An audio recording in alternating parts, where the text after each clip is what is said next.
영광 빛난 곳을 주 허락했으니 걸어가신 곳을 늘 사모합니다. 끝까지 쉬지 않고 주 따라가리니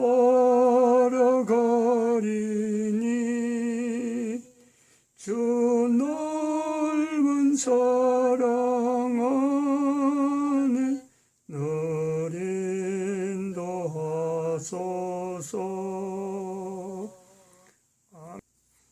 하나님 말씀 창세기 4장 16절 17절입니다. 같이 합독합니다. 가인이 여호와 앞을 떠나 나가 에덴 동편 노 땅에 거했더니 아내와 동침하니 그가 잉태하여 에녹을 낳은지라. 가인이 성을 쌓고 그 아들의 이름으로 성을 이름하여 에녹이라 하였더라. 아멘. 시편 119편 29절, 128절, 123절을 항상 우리가 가인과 연결해서 우리가 이걸 같이 합니다. 가인이 있는 성경 창세기 4장 16절, 17절과 시편 119편 29절, 128절, 163절. 거짓행위를 내게서 떠나게 하시고 주의 법을 내게 은혜를 베푸소서. 그러므로 내가 범사에 주의 법도를 바르게 여기고 모든 거짓행위를 미워하나이다. 내가 거짓을 미워하며 싫어하고 주의 법을 사랑하나이다. 이 고백을 가인이 했다라고 우리가 인정하고 싶어하는 거고, 이걸 또 믿음으로 받아들이고 싶어하는 그 증거, 그 어떤 근거는 뭐냐? 우리가 왜 그래 할 수 있느냐? 가인에 대해서 창세기 4장 16절에서는 여호와 앞을 떠났다 했는데, 여호와 앞을 떠난 이 가인에게 대해서 우리는 가인이 하나님 앞에서 거짓행위를 내게서 떠나게 하시고 하는 이 거짓행위를 하지 않으려고 하는 고민을 한 사람으로 우리는 받아들이는 거고, 바로 거짓행위를 하지 않는 이 고민을 한 가인은 예수님이 오시기 때문에, 하나님의 아들이신 예수님께서 오시기 때문에 뭐 그렇지 않을 인간이 아무도 없으니까 최초로 여호와 앞을 떠났다라고 하는 이름이 붙은 가인조차 하나님 앞에 다시 돌아왔다. 그러면은 가인 이후로 예수님 오실 때까지의 수많은 사람들이 여호와 앞을 떠났다가 하나님 앞에 다시 돌아오는, 이것이 얼마든지 있을 것이라는 거고, 지금도 여호와 앞을 떠났던 사람이 지금 현재도 여호와 앞을 돌아오는 이 역사는 이건 얼마든지 있는 일이다. 왜? 예수님은 안 계시지만은 성령님이 계신단 말이야. 성령님이. 나는 부인하더라도 성령님은 부인하지 말라고 하는 이 성령님, 그 성령님이기 때문에요, 모든 인간들은 하나님 앞에 떠난 것 같으나 언제라도 돌아오면요 가능한, 돌아올 수 있는 가능성, 그것이 우리가요, 내가 어떻게 내가 그래 하느냐 하고 할 때 자기 스스로 아는 것은 거짓행위가 내한테서 내가 거짓행위를 자꾸 멀리하는, 거짓행위를 내가 멀리하고 거짓말을 안 하게 되고, 어쨌든 간에 가면적인 행동은 하지 않으려고 하는 개인의 어떤 변화된 역사죠. 그 변화된 것을 보고요, 자기 스스로 내가 여호와 앞을 떠났다가 이제 여호와 앞을 돌아가는구나, 여호와 앞에 있구나, 얼마든지 자기 스스로 인정이 가능하다 말이야. 인정이 가능. 이런 인정인데, 이런 얼마든지 할 수 있는 건데, 이걸 못하도록 우리에게 이미 세뇌가 돼 있어요. 세뇌가. 야, 그거 뭐 그래 갖고 되겠어? 이렇게 하는 거죠. 하나님에 돌아간다는 건요, 순간적입니다. 그리고 그 힘이, 어마어마한 힘이 나오는 거예요. 돌아가는 순간에, 거짓행위를 떠났다 가는 그에 대해서 내가 인식하는 순간에요, 자기에게는요, 어마어마한 능력이 같이 동행합니다. 우리가 그것을요, 성령님의 역사라 그래요. 성령님. 모든 인간이 가능해요. 모든 인간이. 예수님께서 말씀하시는 바, 나는 부인하더라도 예수님을 부인했으니까 분명히 하나님을 떠나는 사람 맞아요. 그런데 성령님을 부인하지 말라 하고 예수님께서요, 예수님을 부인하는 사람에게조차 돌아올 수 있는 길을 예수님께 열어놓잖아요. 성령님을 부인하지 말라. 그러면 내가 거짓 행위를 싫어하고 싫어하는 만큼 나는 하나님 앞에 가까이 가고 가까이 간 내 자신이란 말이야. 근데 이런 말을 하지 못하도록 한 것이 바로 사탄이죠. 1500년 동안 교황제도는 인간들에게 이런 사고방식, 멀리 떠나 있는 인간이 돌아오는 이 내용을요, 교황은 어마어마하게 싫어합니다. 그래서 남긴 모든 흔적들이 교회 이름을 가지고 사탄 일을 하는 것이 바로 교황제도라. 1500년 동안 남긴 거예요. 1500년 동안. 이제 오늘은 그 교황으로 통해서 아마 가장 피해보는 나라라 할 수 있는 하나의 나라를 유튜브에 있는 내용을 한번 좀 소개를 하려고 합니다. 신인균의 국방TV인데 중국 경제 붕괴 전주국 차이나 엑소더스 대탈출 행렬, 이것은 지난번에 10월 27일 날 새벽에 하고 새벽에 한 것을 통해서 이것을 모든 우리 유튜브 남기는 것에 다 한다, 예배마다 다 한다 그래갖고 이번 주 주일 낮 예배, 저녁 예배, 그리고 오늘 수요일 예배 지금 이걸 같이 하고 있습니다. 한번 들어보셔야 되겠습니다. 안녕하십니까. 신인균의 국방TV 데일리 디펜스입니다. 자, 오늘도 아주 중요한 주제로 여러분들과 대화를 나눠보겠는데요. 최근에 전 세계가 경제가 내리꽂고 있는데 중국만 우리는 오히려 3, 4분기에 상승했다라는 발표를 했죠. 그런데 그것과는 완전히 반대되는 중국의 실상이 지금 파헤쳐지고 있습니다. 중국 경제 붕괴의 서막인가? 중국인들이 대탈출을 하고 있습니다. 엑소더스 하고 있습니다. 이 무슨 내용인지 한번 보겠습니다. 자, 중국이 한 단계 업그레이드된 강대국이 됐다. 샤오캉 사회가 됐다. 라고 시진핑 주석이 이 상무위원회에서, 중앙정치국 상무위원회에서 자화자찬을 했는데 그게 바로 지난 주말이었어요. 보시겠습니다. 10월 22일 중국 관영 신화통신 그리고 일일일보 등 이 관영 매체들이 일제히 보도를 했는데, 시진핑 국가주석이 중국의 경제력과 과학기술력 등 전반적인 국력이 발전을 거듭해 새로운 단계에 올랐다고 평가했다.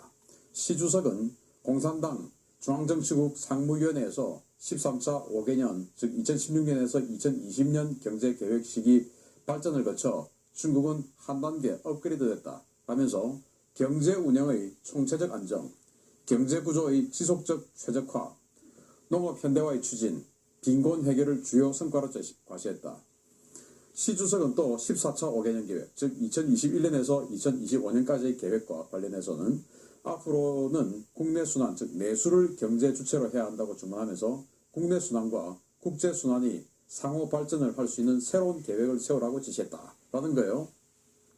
자, 중국이 이제 5년 단위로 경제 개발 계획을 추진하고 있고, 이게 이제 16년에서 2020년까지가 13차 5개년 계획이었는데 20년이 지금 마감이 돼 가니까 이걸 이제 총평가하는 자리를 했고, 거기에서 보고를 받고 그걸 가지고 이제 마지막으로 시진핑 주석이 이제 총평을 했는데, 이게 굉장히 이제 호평을 했다 이거예요. 그 뭐냐, 경제 운영이 총체적으로 안정됐다. 라는 거예요. 그리고 경제구조의 지속적인 최적화, 중국식 사회주의로 완전히 최적화되고 있다라는 것이고, 농업 현대화 추진하고 있고, 그리고 빈곤 해결했다. 그래서 이제 모두가 소소하게 다 잘 사는 그런 사회, 즉 샤오캉 사회가 되었다라고 자찬을 하면서, 또 이제 내년부터 다시 5개년 계획이 14차 계획이 이어지는데, 앞으로는 내수를 중점적으로 해야 된다. 그래서 수출과 더불어서 내수가 이제는 이 경제를 끌어가야 된다라고 했죠. 그런데 제가 지난 주말에 어떤 보도를 해드렸습니까? 바로 중국의 내수가 중국 그들은 4.9% 경제가 3, 4분기에 올랐다고 했지만 실제로 조사를 해보니까 내수는 오히려 소매 판매가 7.2% 줄었다라는 거예요. 이거는 뭐 어마어마한 거죠. 7.2%의 소매 판매가 줄었는데 경제는 오히려 4.9% 상승했다. 그래서 결국 이 어마어마한 괴리는 뭐냐? 바로 중국의 정부에서 국채를 발행하거나 이렇게 해서 어마어마하게 돈을 투입해서 경기를 부양시키려 했는데 그 경기 부양은 결국 내수 경기 또는 이쪽으로 실제 실물 경기로 가지 않고 그냥 뭐 부동산이나 이런 데로 가서 거의 뭐 경기 회복의 그런 효과를 보지 못했다. 결국 사상 누각 언제든지 뻥 터질 수 있는 풍선이 거품이 되어버렸다라는 말씀을 제가 드렸는데 그걸 뭐 쏙 빼고 그냥 우리는 정말 잘 됐다라고 자화자찬을 한 겁니다. 자, 그런데 말이죠. 굉장히 중요한 사진들이 연이어서 나오고 있습니다. 이 사진 한번 보십시오. 탈북자 아닙니다. 노입니다. 탈중자입니다. 탈중자. 중국인이에요. 업그레이드된 조국을 등진 이들. 분명히 시진핑 주석은 정치국 상무위원회에서 업그레이드 됐다. 중국의 사회가 경제가 업그레이드 됐다 했는데 아니 그렇게 업그레이드된 조국을 이렇게 등집니까? 그것도 어디냐? 베트남으로 터출합니다. 중국과 베트남은요 1인당 GDP가 3배 정도 차이 나는 국가입니다. 그런데 3배나 경제력이 떨어지는 시체말로 못 사는 국가로 이렇게 밤에 야음을 틈타서 국경을 넘어서 베트남으로 간다? 이거 이상한 일 아닙니까? 자, 베트남 온라인 매체 베트남 리더가 보도를 했는데요. 국경 경비대가 야음을 틈타 국경을 몰래 넘어서 베트남에 들어오려던 중국인 45명을 체포해 추방했다. 이들은 취업을 목적으로 베트남에 미입국하려던 중국인 청년들이다. 라는 거예요. 정말 희한하지 않습니까? 중국이 경제개발 5개년 계획을 성공했고 이런 마당에 그리고 앞으로 내수경기를 이제 다음 14차 5개년 계획에서 내수경기를 주요 목표로 해서 경제를 끌고 가자. 그렇게 방안 마련해봐. 라고 했는데 어떻게 젊은이들이 3배로 못 사는 나라로 이렇게 들어갑니까? 야음을 틈타서. 그런데 요즘 45명인데 이게 다가 아니고 수천 명이 갔다는 겁니다. 수천 명이. 자, 보십시오. 이게 전부 다 중국인들이에요. 그것도 노약자라든지 어린이들이 있는 게 아니고 전부 청년들입니다. 보시다시피 청년들이 뭐 곳곳에서 이렇게 단체로 잡히고 있습니다. 이거 다 합하니까 수천 명이더라 이겁니다. 수천 명이 지금 희한하게도 베트남 국경을 넘어서 베트남으로 가고 있다. 왜 베트남으로 가냐 이 사람들이. 베트남에 뭐 관광하러 가나? 관광하러 야음을 틈타서 가나? 아닙니다. 일자리가 없어서 3배로 못 사는 나라인 베트남에 일자리를 구하러 가더라 이겁니다. 그래서 지금 중국은 이 베트남과의 국경에 장벽을 설치하고 있답니다. 못 가게. 이거 정말 어디서 많이 보던 거 아닙니까? 압록강에, 두만강에 뭐 철저한 장벽을 설치해서 국경을 넘어가지 못하도록 하는 거. 그거 똑같은 거죠. 그런데 북한과 중국은 엄연히 경제력이 어마어마하게 차이가 나는 국가인데 그런 중국으로 넘어가는 거 북한 사람들이 살기 위해서 넘어가는 걸 이해할 수 있죠. 10배 이상 중국이 잘 사는 나라니까. 그런데 여기는 3배로 1인당 GDP가 떨어지는 나라인데 넘어간다. 희한하죠. 왜 중국을 등쳤나? 사상 최악의 실험난이다 이겁니다. 사우스차이나 모닝포스트가 10월 22일 날 보도를 했습니다. 중국의 경제가 되살아나고 있다지만 대졸자 등 고학력 청년들의 취업시장은 대단히 암울하다. 중국 국가통계국은 20살에서 24살 대졸자의 9월 실업률이 전년 동기보다 4% 높지만 8월보다는 2.4% 감소했다고 발표했으나 구체적인 수치는 공개하지 않았다. 중국은 불리한 통계를 잘 공개하지 않는데 지난 6월 말 실업률이 19.3%라고 밝혔으며 이 같은 상황은 7, 8월에 더 악화됐다고 밝혔다. 중국은 올해 874만 명의 대졸자가 취업 전선에 나왔는데 2018년에서 2019년 졸업자까지 합치면 2,500만 명 수준이다. 이 가운데 최소 500만 명은 일자리를 얻지 못했다. 더욱 최악인 것은 9월 기준 지방에서 도시로 올라온 노동자가 2분기 대비 200만 명 증가한 1억 7,900만 명으로 집계되었는데 이들의 실업률은 집계조차 안 됐다는 것이다. 라고 사우스차이나 모닝포스트가 보도했습니다. 자, 중국은 뭐 한 해 대졸자가 874만 명씩 나오는가 봅니다. 자, 그런데 이제 3년치 합하니까 2,500만 명 수준인데 이 가운데 무려 20%가 취업을 못하더라 이겁니다. 그런데 이건 대졸자들 이야기고 대졸자들은 우리보다 비율이 확 떨어지죠. 그런데 이제 지방에서 도시로 올라온 즉 농민공들 그게 지금 1억 7,900만 명인데 이 농민공들의 실업률은 통계조차 잡히지 않고 있다라는 거예요. 그러니까 중국의 지금 실업률이 어마어마한 것이죠. 뭐 취업을 해야 먹고 살 수가 있는데 소매가 되지 않고, 소매가 되지 않으니까 자영업이 무너지고, 사실 자영업이 소소하게 2명씩, 3명씩, 5명씩, 10명씩 어마어마하게 일자리를 창출하죠. 그 자영업이 무너지고, 그러다 보니까 완전히 이 전국의 일자리가 씨가 말라가고 있다. 그러다 보니까 세 배로 경제력이 떨어진 나라인 베트남에 완전히 장벽을 넘어서 가고 있다라는 거예요. 자, 그래서 중국이 발등에 불이 떨어졌죠. 그래서 노점까지 허용했습니다. 분명히 제가 지난 6월쯤에 여러분들께 데일리 디펜스를 통해서 말씀을 드렸었는데, 리커창 총리가 노점을 이제 양성화하자, 활성화시키자. 그렇게 하면은 당장 한 10만 개 정도의 일자리가 생기지 않느냐. 지금 일자리가 지금 문제니까. 라고 하고는 이 베이징에도 노점상 허용하자. 라고 리커창 총리가 이야기했더니, 그걸 리커창 총리보다 훨씬 낮은 등급의 베이징 시장이 바로 그냥 반박해버렸습니다. 무슨 소리냐? 이렇게 잘 가꾸어진 베이징에 무슨 노점이란 말이냐? 말도 안 되는 소리 나나? 안 한다. 라고 해버렸었어요. 왜냐? 베이징 시장은 시진핑 측근이고, 리커창은 지금 반대판이겠습니까? 그래서 그냥 베이징 시장이 훨씬 자기보다 높은 서열 2위인 총리인 리커창을 그냥 들이받아버렸어요. 그게 바로 6월달이었습니다. 자, 그런데 리커창 총리가 지난 6월 경기 활성화 방안으로 추진했지만 베이징과 관영 언론의 반대로 결국 무산되었던 노점 경제가 결국 4개월 만에 재개됐다. 베이징은 심각한 실업률 해소를 위해 왕징 등 베이징 일부 지역에 노점상을 허용했으며 매년 16개구로 확대해서 노점상 운영 전면 허용할 계획이다. 중국 정부는 노점을 전국적으로 허용할 방침인데, RFA는 구이저우대 양샤오정 전 교수를 인용해서 중국의 노점상 전격 허용은 당국이 경제 상황을 대단히 심각하게 인식하고 있다는 방증이라고 지적했다. 라고 라디오 타이완 인터내셔널이 이렇게 10월 21일 날 보도를 했습니다. 분명히 리커창 총리가 베이징에 우리 노점상 하자. 그럼 10만 개 일자리 바로 생긴다. 라고 했는데 베이징 시장이 들이받아버렸었어요. 싫다. 라고 했는데 불과 4개월 만에 베이징 시장이 왕징거리부터, 그러니까 왕징거리는 베이징에서 가장 핫한 거리 아닙니까? 거기부터 시작해서 내년에는 16개국 전체로 그냥 노점을 확대하겠다. 그래서 젊은이들이 노점을 할 수 있도록 일자리를 스스로 우리가 만들어줄 수 없으니까 스스로 자기의 일자리를 만들 수 있도록, 자가 발전할 수 있도록 노점을 허용해 주겠다. 이렇게 베이징 시장이 했는데 결국 항복선을 한 거죠. 그 정도로 지금 베이징이 어렵다라는 거 아니겠습니까? 그럼 베이징만 하냐? 아니다. 내년부터 전국적으로 할 거다. 그 정도로 어렵다. 그러면 이제 구이저우대 양샤오정 전 교수, 이 사람은 경제학 교수인데, 이 경제학 교수인데 이 중국의 정부 정책을 계속 비판을 한 거죠.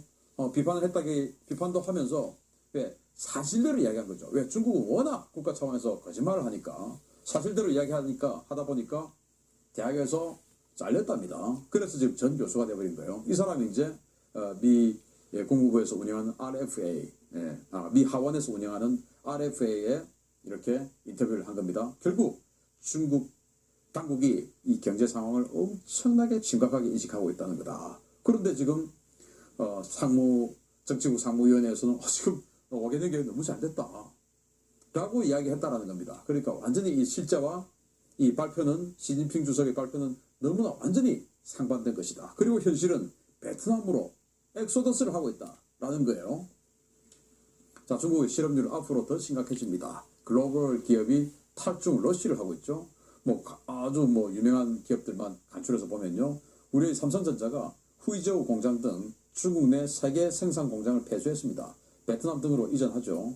애플은 폭스콘 생산 공장 등 주요 설비를 인도와 베트남으로 이전한답니다.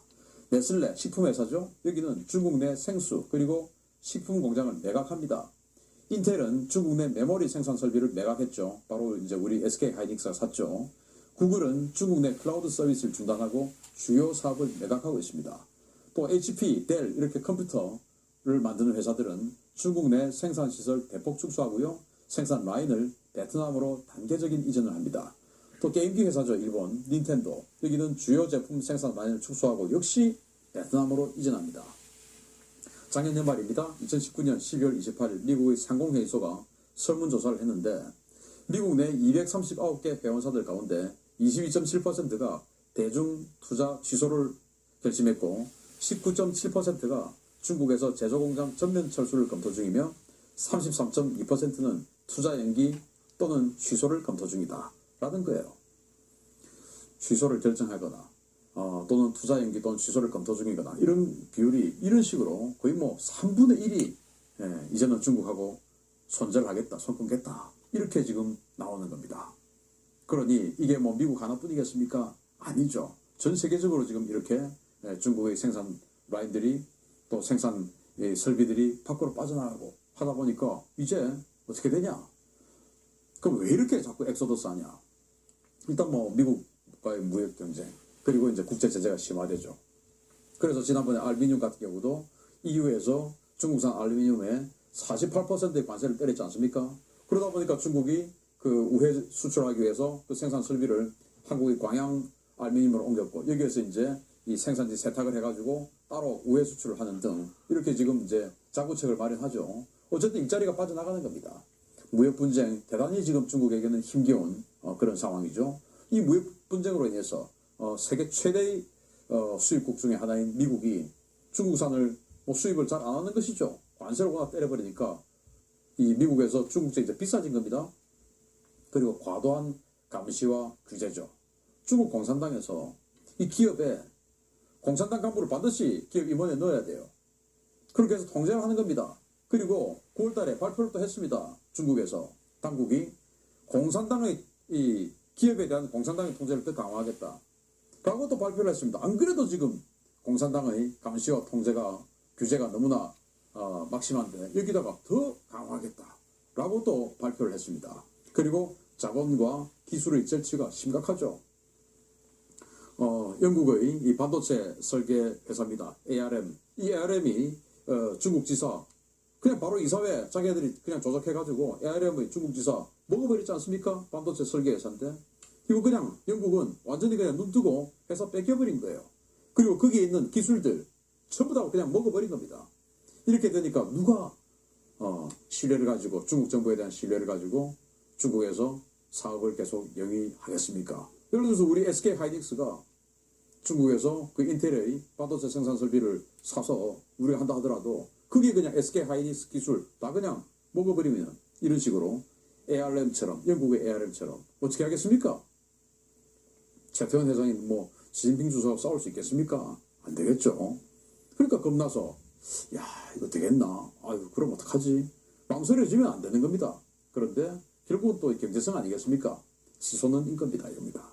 우리 예전에 뭐 여러분들도 똑똑히 기억하시죠? 뭐 1, 20년 후딱 지나가니까 중국은 인건비 한 5만 원만 주면 돼. 이런 게 엊그제였습니다. 그러다가 중국 인건비 한 달에 한 50만 원 정도 주면 돼. 이러다가 지금은요 조사를 해보니까 2017년 현재 중국의 최저임금이 3.6달러랍니다. 3.6달러. 우리나라 돈으로 뭐 한 4,200원 되죠. 그런데 지금 20년 인건비는 더 올랐겠죠. 최저임금이. 우리나라 최저임금이 8,590원이에요. 우리나라 절반 이상까지 올라왔다 이겁니다. 그리고 상하이, 텐진 이런 데는 그 2008년에서부터 지금까지 임금이 10배를 올랐답니다. 10배. 중국 평균적으로 봐도 지난 10년 동안 임금이 3배 이상 상승했답니다. 정말 무시무시한 거죠. 그래서 최저임금 같은 경우에 중국이 2017년 기준으로 뭐 한 그 3.6달러. 그런데 필리핀과 태국이 올해 기준으로 1.5에서 2달러랍니다.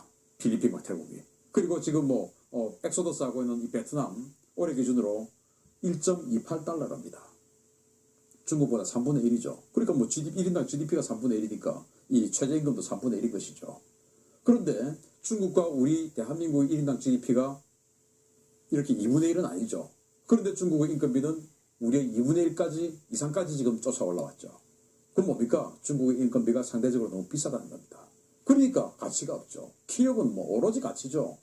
뭐 개성공단에 들어갔던 기업들이 뭐 통일하려고 들어갔겠습니까? 그게 워낙 인건비 싸니까 10만 원밖에 안 하니까 말도 잘 통하고 10만 원밖에 안 하고 하니까 들어가서 이때까지 어마어마하게 돈 그냥 갈고리로 끌고 있었던 것이죠.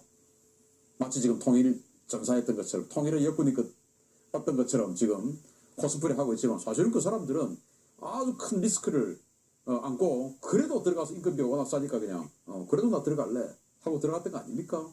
마찬가지로 중국도 뭐 이렇게 자본, 기술, 절취 심각하다 라고 위험성은 있지만 인건비가 워낙 싸니까 그동안 들어갔는데 이제는 그것도 아니다. 그러면 거기 있을 이유가 없는 것이죠. 그런데 이런 상황에서 정신 못 차린 중공의 인지부조하죠.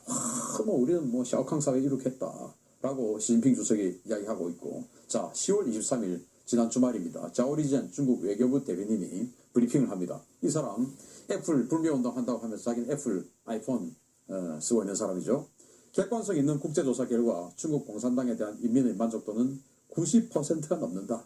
세계 모든 국가 정부 중 단연 1위다. 이런 상황에서 반중을 하는 것이 시대를 역행하는 짓이다 라고 이야기합니다. 이런 상황에서 반중 안 하는 것이 시대를 역행하는 바보 아닙니까? 이런 상황에서 저는 중국몽 꾸야지요 하는 게 맞습니까? 중국몽은 개꿈이다 라는 것을 우리 모두 인식해야 됩니다. 베트남으로 중국 젊은이들이 엑소더스 대탈출하고 있는 현실.